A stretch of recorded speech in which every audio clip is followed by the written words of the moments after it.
Do you understand this use case ji? BYOD use case के हवाले से अगर कुछ और डिस्कशन रिक्वायर्ड है, कुछ और समझना चाहते हैं, ब्रेनस्टॉर्म करना चाहते हैं तो बता दीजिए। इमरान साहब, BYOD की बात काफी है, आगे चलें या इस पर कुछ डिस्कशन आप चाहेंगे कि की जाए? ठीक है जी। शोएब जी, क्या if we will use second option, तो इसका क्या क्या सवाल है आपका?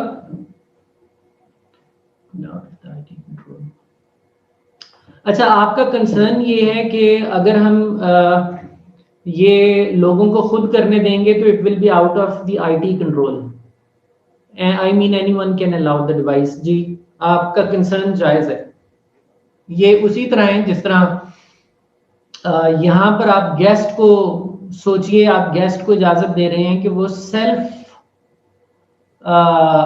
सर्विस के जरिए किसी भी कंपनी में आके कनेक्ट हो जाए, सेल्फ सर्विस के जरिए, वो इससे भी कहीं ज्यादा खतरनाक है, इजंट इट?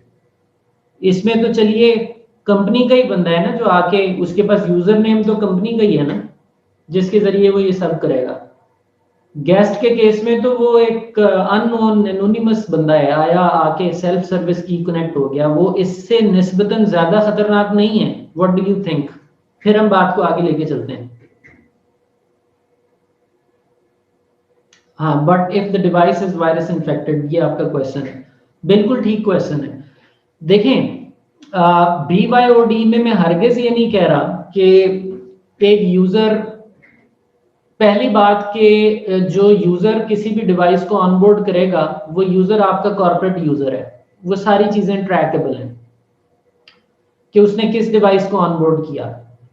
दूसरी बात ये है कि हाँ, वो डिवाइस वायरस इन्फेक्टेड हो सकती है, हाँ उस डिवाइस में कोई मैलवेयर, स्पाईवेयर, कोई ट्रोजन हॉर्स हो सकता है जो आपकी कंपनी के अंदर आकर एक बैकडोर बन जाए और कोई भी हैकर उसके जरिए नेटवर्क में दाखिल होकर और लेटरल मूवमेंट कर दे, लेफ्ट राइट मूव कर दे, हो सकता है ये। लेकिन हम ये नहीं होने देंगे। क्यों? क्योंकि जब भी कोई अपनी डिवाइस को ऑनबोर्ड करेगा, यूजर नेम पासवर्ड से ऑथेंटिकेट करेगा, उसको सीधा किसके हवाले कर देंगे? इसके हवाले कर देंगे।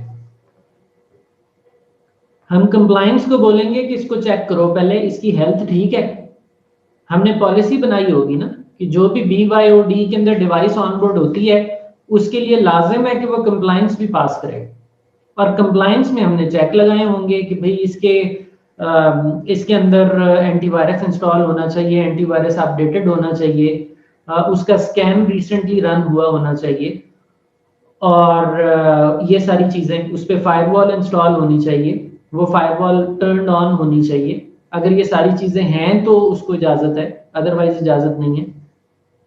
क्या ख्याल है Shoaib? But if any BYOD devices, then we will give the time span for that device, or it will connect permanently.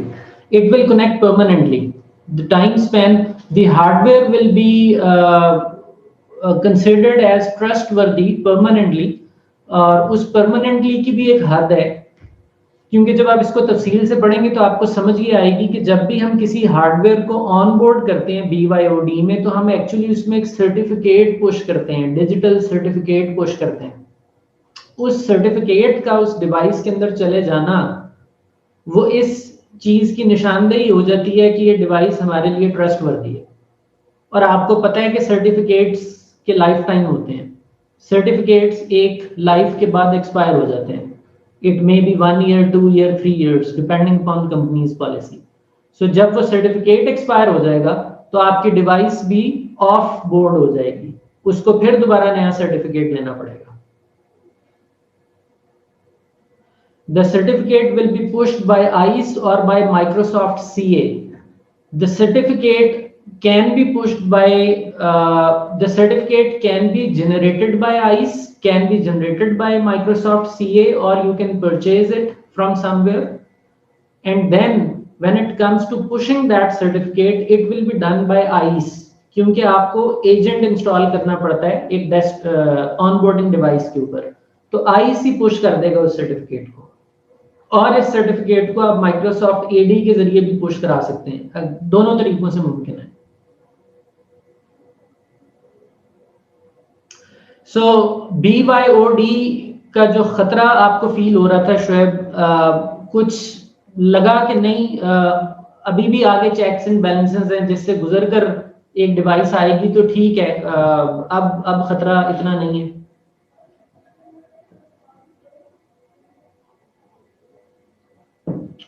हाँ Usama, we can generate the certificate through ISE. ISE एक सर्टिफिकेट अथॉरिटी भी है, और we can have a Microsoft CA in parallel to ISE, हम उससे generate करा लें, और we can buy these certificates from public certificate issuing bodies like GoDaddy और Entrust और Baltimore।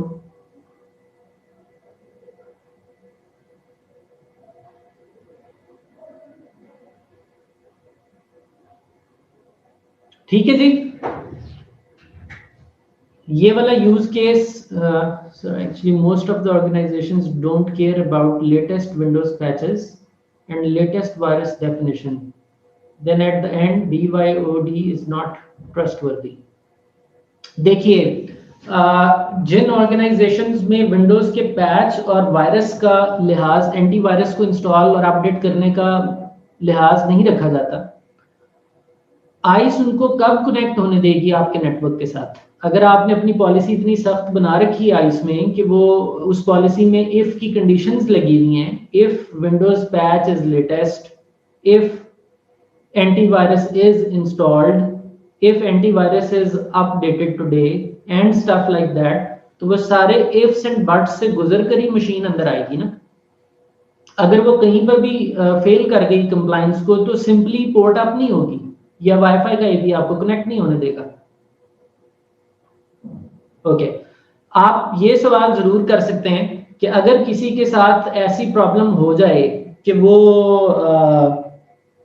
उसको आइस कनेक्ट ही नहीं होने दे रहा ड्यू टू कंप्लायंस इश्यूज, तो आप उसका क्या करना है? वो क्या करे? उसको समझ नहीं आ रही कि मैं क्यों कनेक्ट नहीं हो सक रहा, किस एक नुक्ते पर मेरे लिए ना हो रही है, तो वो क्या करे? ये सवाल बनता है ना। तो इसको बोलते हैं हम remediation. This is known as remediation.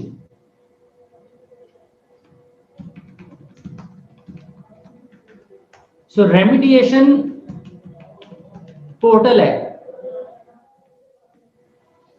Ice के अंदर, एक रेमिडिएशन पोर्टल है। आप कंप्लायंस के नतीजे में अगर कोई शख्स कंप्लायंस फेल कर जाता है तो आप उसको रीडायरेक्ट कर सकते हैं towards the remediation portal of ice. उस रेमिडिएशन पोर्टल में आपने अपना एंटीवायरस का सॉफ्टवेयर का सेटअप रखा हुआ होगा, आपने वहां पे कोई फायरवॉल अगर इंस्टॉल करानी है तो उसकी एक्सी रखी होगी, आपने अगर कोई पैच इंस्टॉल कराना है विंडोज का, वो पैच आपने वहां रखा होगा, और वहां पे आप ट्यूटोरियल्स भी दे सकते हैं कि आपको ये चीजें इंस्टॉल करनी है, ये हमसे ले लें, ये आइस से इंस्टॉल कर लें, इंस्टॉलेशन के बाद दोबारा आइए फिर कोशिश करें।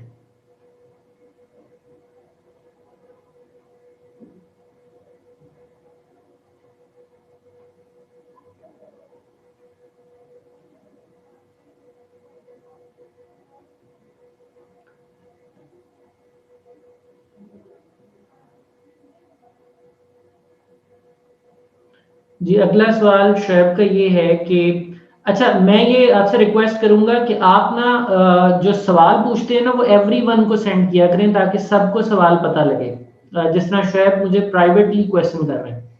अच्छा खैर, सवाल ये है कि BYOD device is personal device maybe, so if user daily brings that device back to home and next day he will bring it back, so every day ICE will check all the parameters। बाकियों का क्या answer है इस सवाल के हवाले से?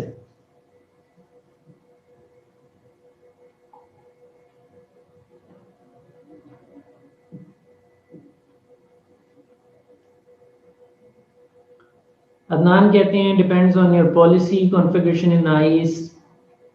Sir ISE checks every time a machine connects to the network. Usama, yes, देखिए आइस जो है ना, आपने नेटवर्क में जब भी कनेक्ट डिस्कनेक्ट होने हैं, हर कनेक्ट डिस्कनेक्ट इवेंट के ऊपर आइस ने आपको इस सारे चक्कर से गुजारना है। आपकी ईथरनेट वायर प्लग अनप्लग हो गई, आपको दोबारा इस पूरे सर्कल से गुजरना है, और ये कोई इतना टाइम नहीं लेता। अगर आपके जहन में ये आ रहा है कि ये तो बहुत डिले हो जाएगी बात, no, it is in matter of second. आप यूजर नेम पासवर्ड देते हो, आपका यूजर नेम पासवर्ड जाता है, उसके पीछे सारी पॉलिसी सामने आ जाती है कि इसके साथ क्या ट्रीटमेंट करना है, and once all the policies you pass through are qualified, आपके लिए नेटवर्क की पोर्ट खुल जाती है। जी सवाल ये, but if device already have the certificate provided by ice. अच्छा शुएब, बात ये है कि जो सर्टिफिकेट है ना, वो तो है आपकी डिवाइस और हार्डवेयर को इस काबिल करने के लिए कि आप नेटवर्क से उस डिवाइस को जोड़ सकें। वो तो एक स्मॉल चेक है ना। उस एक चेक के बाद अगला चेक होगा, आपसे आपका यूजर नेम पूछा जाएगा। फिर उससे अगला चेक ये होगा कि अच्छा भाई, इस यूजर नेम के लिए अब जो पॉलिसी डिफाइन की गई है आइस में, वो ये कहती है कि इसका पोस्चर चेक करो तफसील से। तो बात उस तरफ चली जाएगी। आपकी डिवाइस का भले सर्टिफिकेट उसमें है, लेकिन उस डिवाइस में घुस के देखा जाएगा कि इसमें एंटीवायरस अपडेटेड है, आज इसका विंडोज का पैच इंस्टॉल्ड है। वो सारी चीजें रिक्वालिफाई होंगी, और उसके बाद आपको आने दिया जाएगा या नहीं आने दिया जाएगा। और ये चीजें कोई बहुत ज्यादा टाइम नहीं लेंगी। Make sense? Okay, so BYOD is very interesting, और बहुत सारी ऑर्गेनाइजेशन दुनिया में इसको प्रमोट कर रही हैं। इससे ऑर्गेनाइजेशन का पैसा भी बचता है, आईटी की मेंटेनेंस कॉस्ट भी कम होती है, और यूजर एक्सपीरियंस बड़ा हैप्पी हो जाता है। यूजर हैप्पी हो जाता है, क्योंकि वो अपनी गैजेट के साथ ज्यादा कंफर्टेबल होता है काम करने के हवाले से। तो इसलिए भी जो BYOD है, ये बड़ा प्रैक्टिकल यूज केस है। अच्छा जी,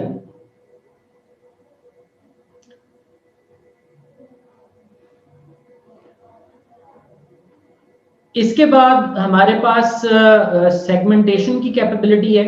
आई वुड से जो सेगमेंटेशन का फीचर है, ये इशारा इसकी ऑथराइजेशन के एस्पेक्ट की तरफ है।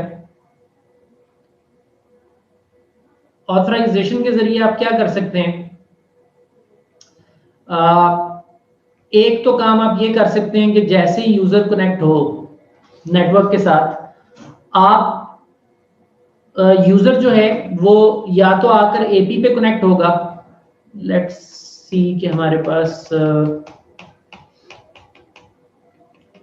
लैब टोपोलॉजी देखते हैं। ये देखिए, यूजर वायरलेस लैन एपी पे कनेक्ट होगा आके, या जो यूजर है वो वायर्ड लैन से आके कनेक्ट होगा। अब आप एपी से कनेक्ट हो या आप स्विच से कनेक्ट हो, कोई ना कोई डिवाइस जो है वो पीछे ऑथेंटिकेशन के बारे में कोऑर्डिनेशन करेगी आइस के साथ। ये बैक एंड कोऑर्डिनेशन होगी। उस बैक एंड कोऑर्डिनेशन के नतीजे में ये आइस से जो रिस्पॉन्स आएगा, if the user is allowed to be connected with the network, तो उसके साथ उसकी लिमिट्स भी आएंगी कि उसको अलाउड तो है नेटवर्क से कनेक्ट होने के, लेकिन इसकी लिमिट्स क्या हैं, किन लिमिट्स में रह के कनेक्ट होगा। वो लिमिट्स क्या हो सकती हैं?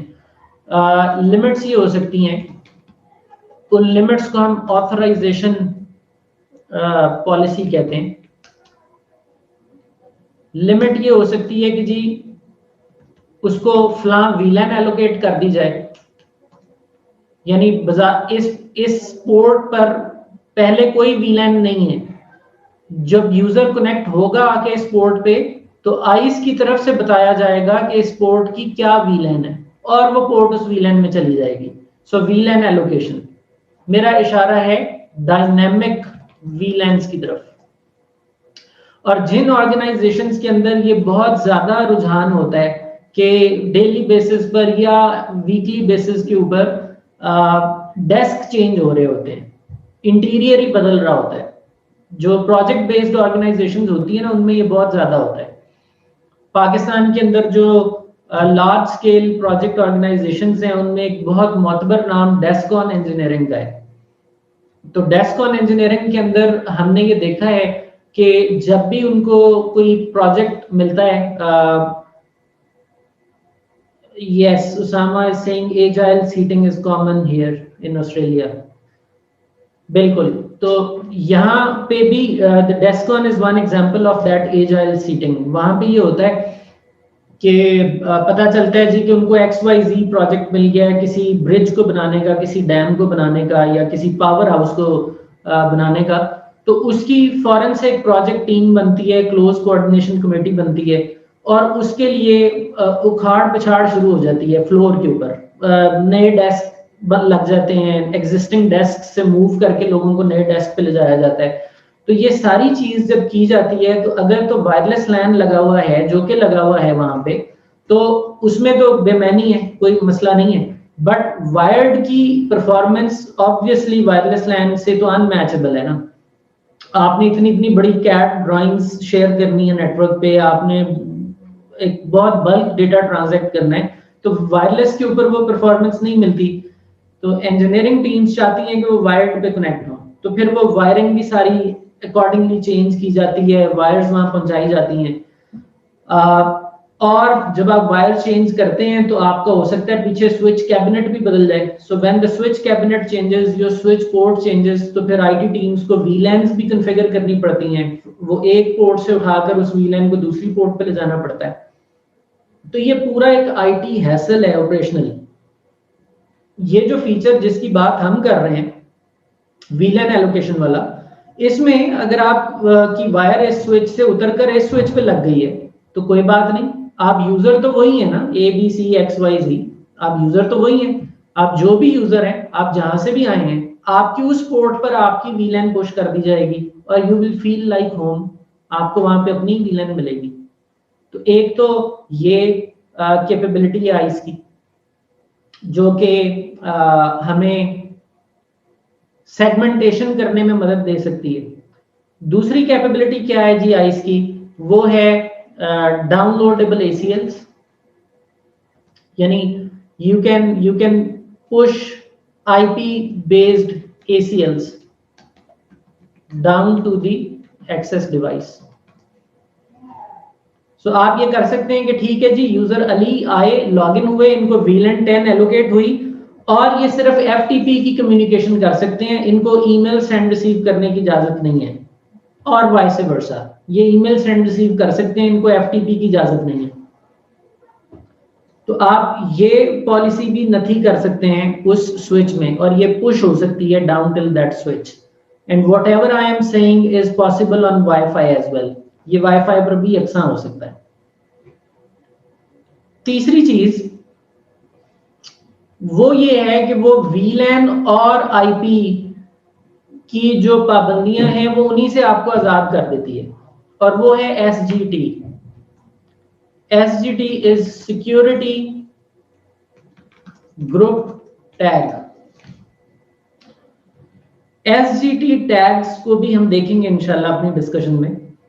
ये एक आप समझ लीजिए कि कन्वेंशनल जो तरीका था सेगमेंटेशन करने का, वो तो यही था ना कि IP के सबनेट्स बना लिए जाते हैं और आप सबनेट वाइज चीजें अलग कर देते हैं, या आप VLANs ऑब्वियसली बना के अलग कर देते हैं। फिर VLANs के अंदर भी VLANs बनती थी, प्राइवेट VLANs, वो सारी चीजें अपनी जगह। ये उन सब से एक डिफरेंट और अछूता आइडिया है।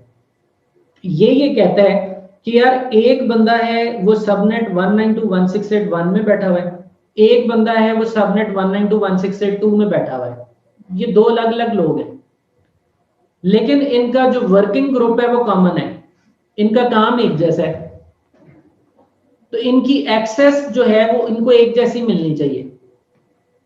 तो ये उनको एक और पैराए में कॉमनैलिटी में ले आता है, that is called security group tag.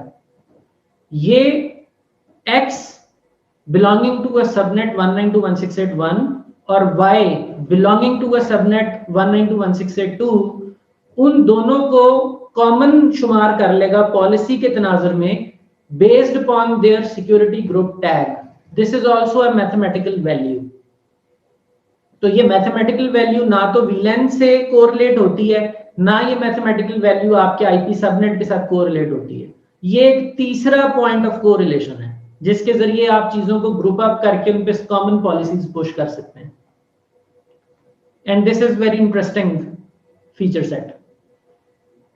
Security group tag जो है ये आपके ईथरनेट के हेडर का हिस्सा बनता है और ट्रैवल करता है। ये प्रॉपर IEEE स्टैंडर्ड है जिसके जरिए ये सारी चीज मुमकिन है।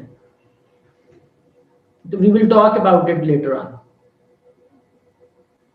सो सेगमेंटेशन की बात जो हमने की उसके हवाले से कुछ आइडिया बिल्ड हुआ इस यूज केस का।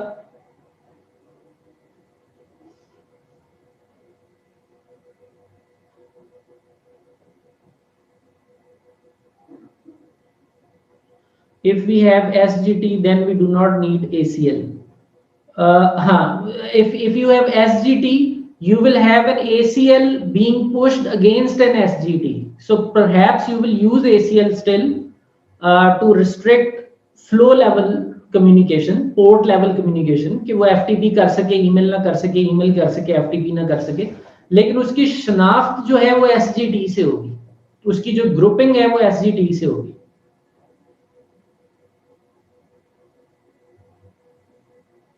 यानी इसको यूं ले लीजिए कि यूजर ABCDE, ये जो 5 यूजर्स हैं, इन यूजर्स को आपने फिजिकली, चाहे ये डिफरेंट सबनेट्स का हिस्सा हैं, डिफरेंट वीलैन्स में बैठे हुए हैं, लेकिन इन 5 यूजर्स का सिक्योरिटी ग्रुप टैग आपने कॉमन कर दिया और against that security group tag आपने एक ACL डिफाइन करके अप्लाई कर दी।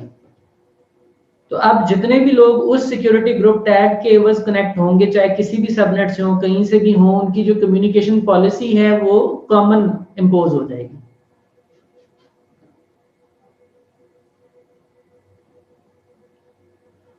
Usama is saying that this means we can use one SGT to group multiple users in one ACL, correct? Multiple users belonging to different subnets maybe.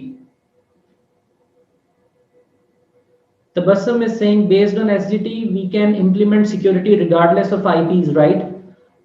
Yes, SGT is a kind of a bond जो लोगों को आपस में एक कबीले का member बना देता है regardless of IP and VLAN। इससे पहले हम लोगों को एक कबीले का मेंबर मानते थे सबनेट की बिना पर या VLAN की बिना पर।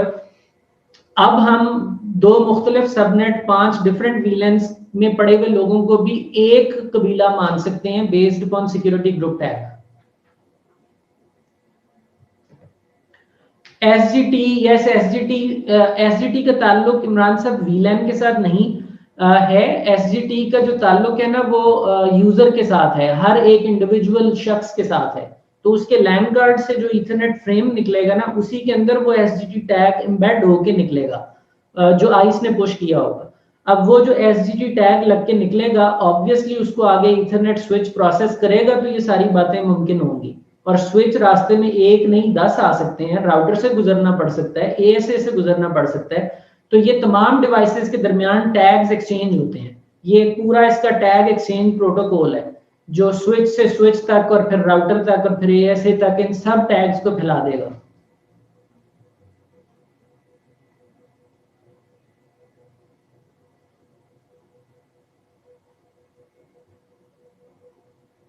इमरान साहब क्लियर है?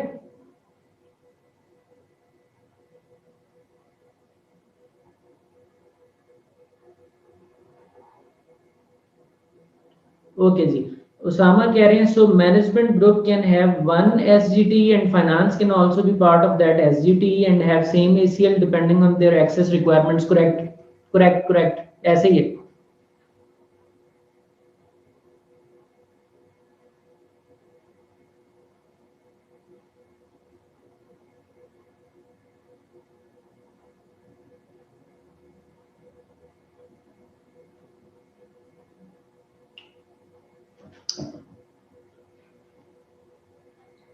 This means we will have less ACLs.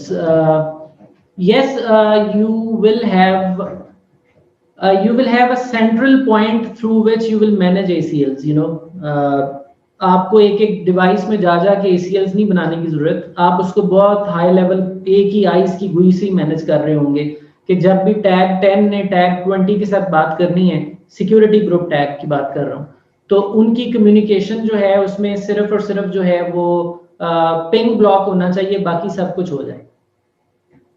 तो इस तरह की ब्रॉड ACLs बनेंगी जो ट्रांसलेट हो जाएंगी down till data plane.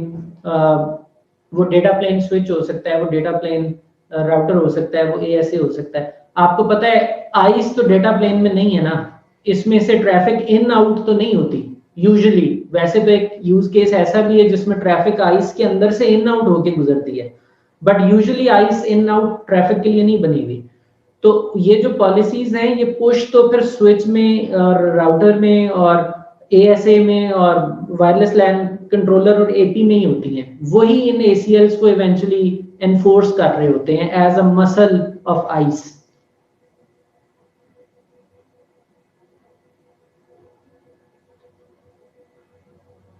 So we achieve this by having different vehicles, VLAN ACLs. So why we use SGT? अच्छा देखो, VLAN ACL एक ही स्विच में बनती है ना, दूसरे स्विच में उसका कोई वो पास ऑन होती है दूसरे स्विच में?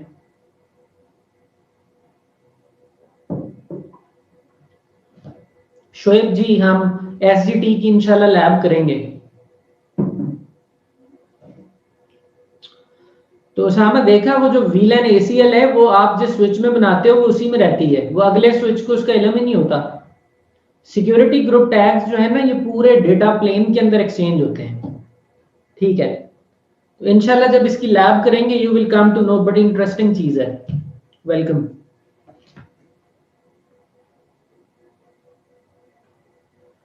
अच्छा जी, और इसके बाद ये जो दो चीजें रह गई,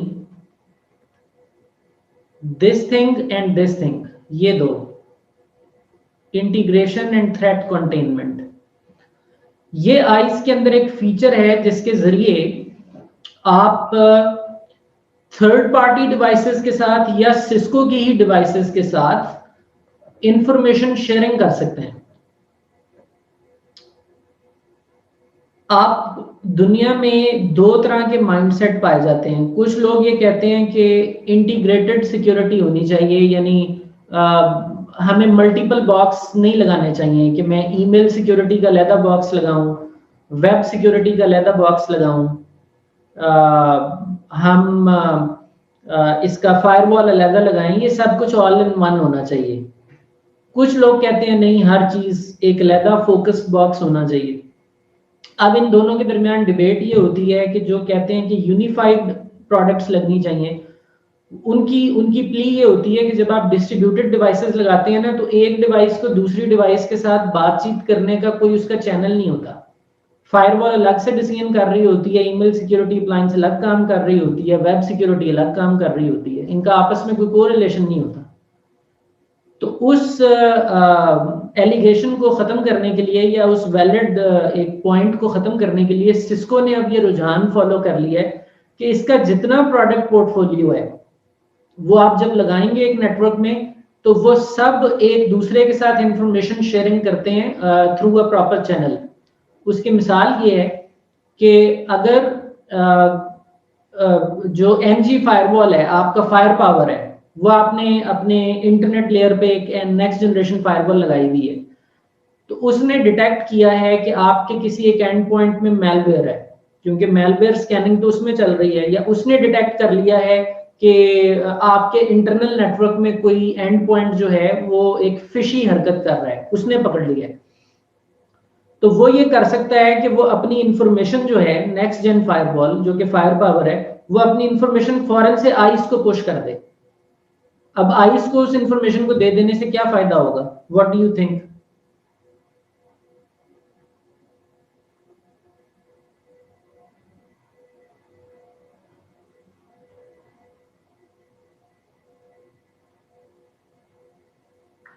ice will isolate that and point, correct. तो आइस ने क्या करना है, आपको पता है एक यूजर वो तो स्विच के ऊपर जब आकर कनेक्ट हुआ था, इस बात को जरा गौर से देखिएगा।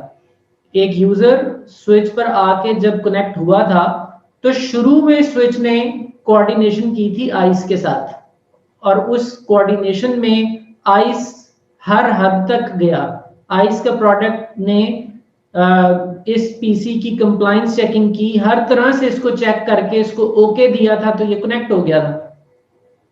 और कनेक्ट होने के बाद अब तो आइस का कोई अमल दखल नहीं रहा ना, आइस तो अब सिस्टम से आउट है। वो कनेक्ट है और वो चलता चला जा रहा है। इस स्विच के बाद यहां पे आपकी एनजी फायरवॉल लगी हुई है और उस एनजी फायरवॉल के बाद इंटरनेट है। अब इस रूटीन की कम्युनिकेशन के दरमियान कहीं ये इन्फेक्ट हुआ। जब ये इन्फेक्ट हुआ तो आइस तो तब पकड़ेगी ना जब ये नेक्स्ट टाइम डिस्कनेक्ट और रिकनेक्ट इवेंट जनरेट होगा, ये पोर्ट अप डाउन होगी, आइस से तो तब बात होगी। जब तक ये कनेक्ट डिस्कनेक्ट नहीं होता ये कनेक्टेड गिना जाएगा और ये चलता चला जाएगा। अब ये जो इंफॉर्मेशन पासिंग का मैकेनिज्म है कि इस एनजी फायरवॉल ने इंफॉर्मेशन आइस को पुश कर दी है कि फ्ला एंड पॉइंट में मुझे मैलवेयर मिला है, तो आइस क्या कर सकता है, आइस इस स्विच को COA सेंड कर सकता है। COA stand for change of authorization request.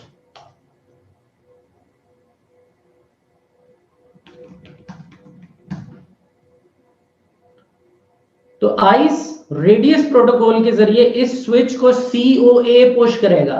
उसके जरिए ये जो पोर्ट है जिसको फुल फ्लेज ओपन कर दिया गया है और उसको इजाजत है वो जो चाहे करे, जो उसकी लिमिट्स हैं उसमें रह के वो सारी लिमिट्स डिस्क्वालीफाई हो जाएंगी और हो सकता है कि इसका फिर से रीइनिशिएट कर दिया जाए प्रोसेस कि भाई एक दफा दोबारा आओ आइस के पास, दोबारा क्वालिफाई हो, जरा दोबारा दो अपना यूजर नेम पासवर्ड और फिर उसके बाद हम तुम्हें दोबारा एनालाइज करेंगे और देखेंगे तुम्हें अब हमने जुड़ने देना है या नहीं, और एल्स हम तुम्हें क्वारंटीन विलन में फेंक देंगे।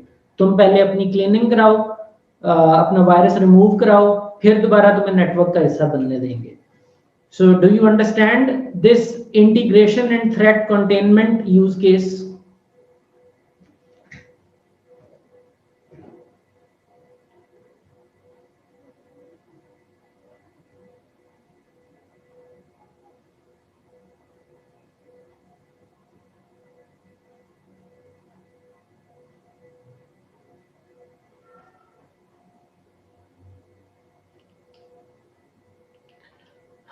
This integration can be done with SIEM and antivirus also. Correct?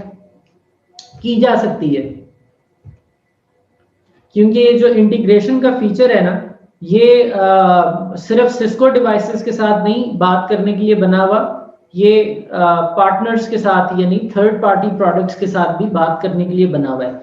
आपको देखना सिर्फ ये होगा कि आपका जो सीम है और आपका जो एंटीवायरस है वो कंपैटिबल है विद सिस्को आइस API, वो उसके साथ उसकी लिंगो में बात कर सकता है।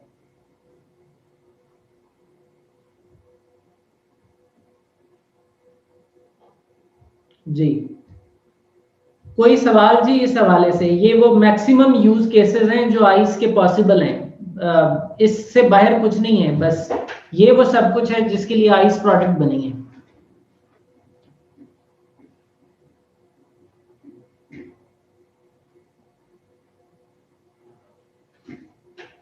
अगर क्लियर है तो आगे चलें।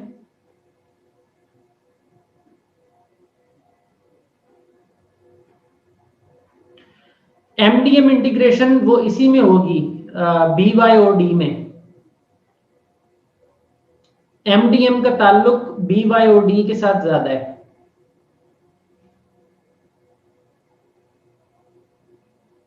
MDM is mobile device management platform.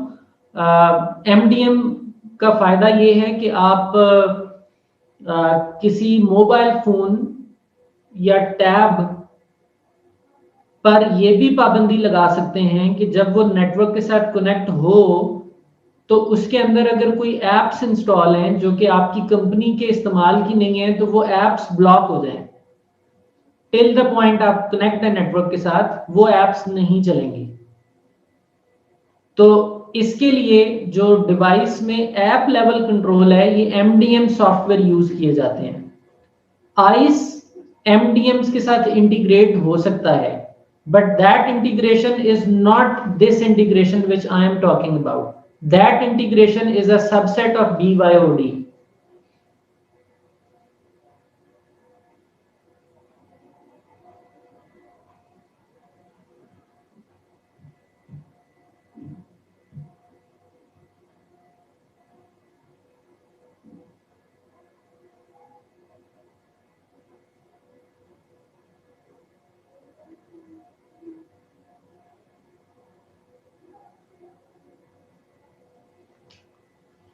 जी तबस्सुम, कोई क्वेश्चन है? और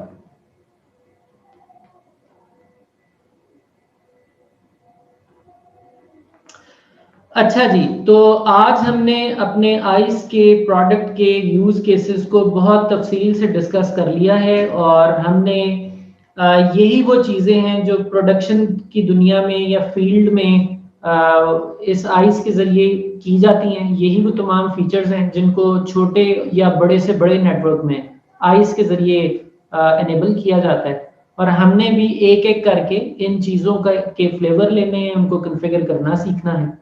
यही हमारे कोर्स का एजेंडा है। आइस एक ग्राफिकल यूजर इंटरफेस से कन्फिगर होने वाला प्रोडक्ट है। ऑल्दो इसकी CLI भी है, लेकिन that CLI is usually for maintenance and trouble shooting purposes only. जो मेन सारा काम है, ये जो यूज केसेस सारे कन्फिगर करने हैं हमने, वो सारे के सारे यूज केसेस आइस की GUI से ही कन्फिगर हो सकेंगे। So it is a GUI driven product which we are going to study.